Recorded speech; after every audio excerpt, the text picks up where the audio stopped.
오늘 우리에게 주신 하나님 말씀은 마태복음 1장 18절부터 25절까지 말씀입니다. 예수 그리스도의 나심은 이러하니라. 그의 어머니 마리아가 요셉과 약혼하고 동거하기 전에 성령으로 잉태된 것이 나타났더니 그의 남편 요셉은 의로운 사람이라 그를 드러내지 아니하고 가만히 끊고자 하여 이 일을 생각할 때에 주의 사자가 현몽하여 이르되 다윗의 자손 요셉아 내 아내 마리아 데려오기를 무서워하지 말라.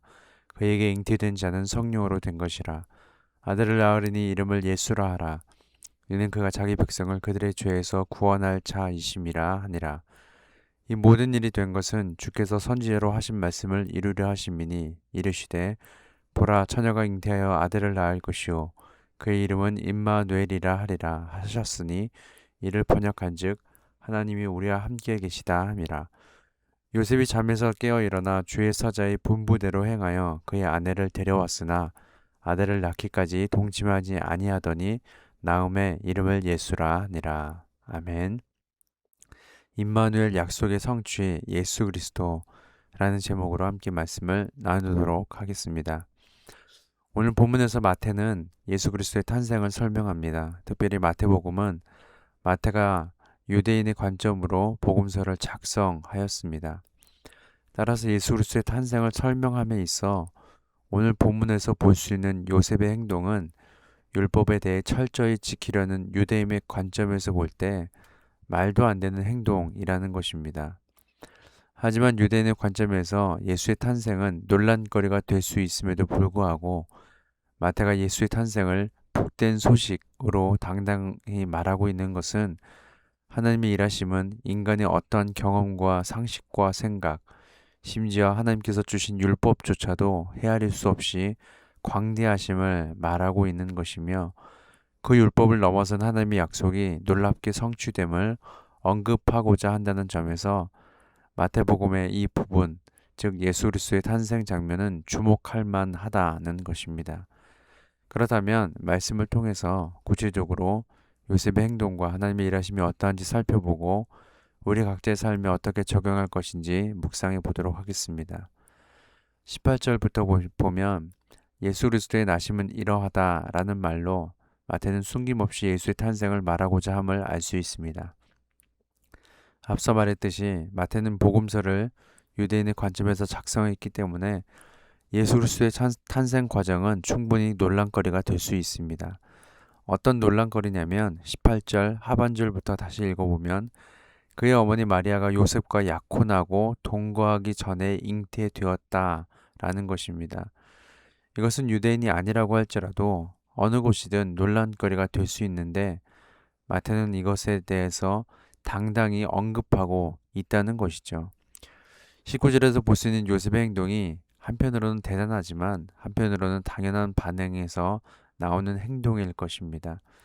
다른 유대인 같았으면 마리아를 공개적으로 비난하며 파혼을 강요했을 것인데 요셉은 의로운 사람이었기 때문에 마리아와 동거하기 전에 잉태한 것을 드러내지 않고 조용히 마리아와의 약혼을 파하려고 하였다라는 것입니다.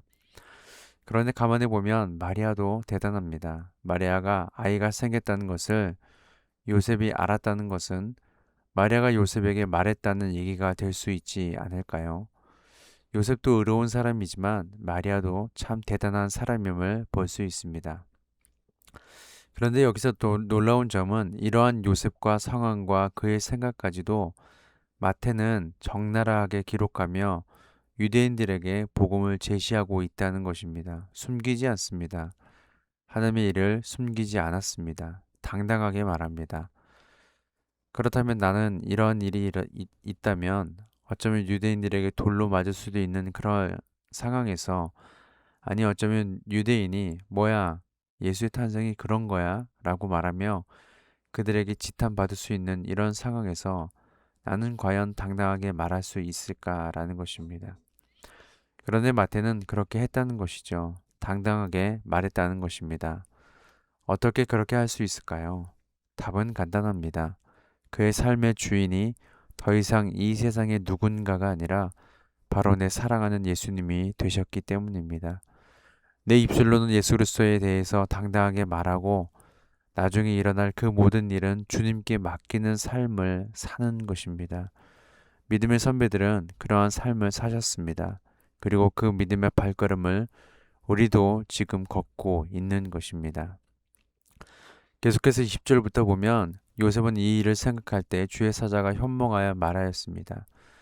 마리아를 데려오기를 무서워하지 말라는 것입니다.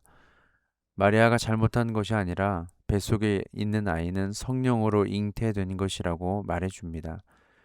그리고 나서 21절에 아들을 낳을 것인데 이름을 예수라 하며 그의 이름의 뜻은 그가 자기 백성을 그들의 죄에서 구원할 자라는 것입니다. 그리고 22절에 이 모든 일이 된 것은 하나님의 약속을 성취하신 것이며 그 약속의 성취로 그의 이름을 임마누엘, 즉 하나님이 우리와 함께 계심을 알게 하려 한다는 것입니다. 그리고 24절과 25절에서 요셉은 잠에서 깨어 일어나 주의 사제의 분부대로 행하여 그의 아내를 데려와 아들을 낳고 그 이름을 예수라 하였습니다. 여기서 요셉의 놀라운 행동을 살펴볼 수 있는데요. 그는 전통과 사람들의 시선에 얽매이지 않고 하나님의 뜻을 따르기로 결단하였다라는 것입니다. 만약 요셉이 결단하지 않고 마리아와의 관계를 조용히 끊어내고 다른 이와 결혼 생활을 하였다면 어떻게 되었을까요? 물론 하나님의 역사하심은 모든 것이 합력하여 선을 이루어 가시기 때문에 예수 그리스도는 탄생했을 것이고 그를 통한 하나님의 놀라운 구원의 계획은 반드시 성취되었을 것입니다. 하지만 하나님은 요셉의 그런 결단을 사용하셨습니다. 그리고 훗날 그 아들을 통해 놀라운 일을 행하실 하나님을 요셉이 경험하게 되었습니다. 우리도 마찬가지입니다. 때론 우리에게도 그런 결단이 필요합니다. 내가 처한 상황과 환경은 상식적으로는 그렇게 하지 못하는 것이 맞는데 하나님께서 그럼에도 불구하고 그렇게 하라고 말씀하실 때 요셉과 같은 결단을 하는 자와 그렇지 못한 자는 하나님께서 그 사람의 결단을 통해 하나님께서 일하시느냐 그렇지 않느냐라는 놀라운 차이로 나타나게 된다는 것입니다. 한번 잘 생각해 볼까요? 요셉이 이 일에 대해서 얼마나 무서워했을까요? 천사가 꿈에서 무서워하지 말라고 말했다는 것은 어쩌면 요셉이 이 일에 대하여 큰 두려움에 휩싸인 상태였다는 것을 알 수 있습니다. 하지만 그는 하나님의 말씀에 의지하여서 두려움 너머에 계신 하나님을 바라보고 결단함으로 담대히 나아갔습니다. 그리고 그 결과는 임마누엘 되시는 하나님을 경험하는 결과로 나타난 것입니다. 그래서 우리도 어떠한 일이 있더라도 두려워하지 않기를 소망합니다. 무서워하지 않기를 소망합니다. 문제보다 크신 하나님을 바라보시고 하나님 앞에 그렇게 말씀하실 때 순종함으로 나아갈 때에 임마누엘을 경험하는 우리 모두가 될 것을 확신합니다. 그렇게 살아가는 저와 여러분들 되시기를 예수님의 이름으로 소망합니다. 기도하겠습니다. 주님, 매일 말씀을 묵상하면서도 어떤 일을 선택할 때 말씀보다는 제 생각을 중심으로 결정했음을 고백합니다. 갈등 상황에서 하나님 말씀을 따르는 것이 옳은 선택임을 잊지 않게 하옵소서. 오늘도 하나님의 뜻을 신뢰하고 믿음으로 순종해 임마누엘의 은혜를 풍성히 누리게 하옵소서. 감사드리며 예수님의 이름으로 기도합니다. 아멘.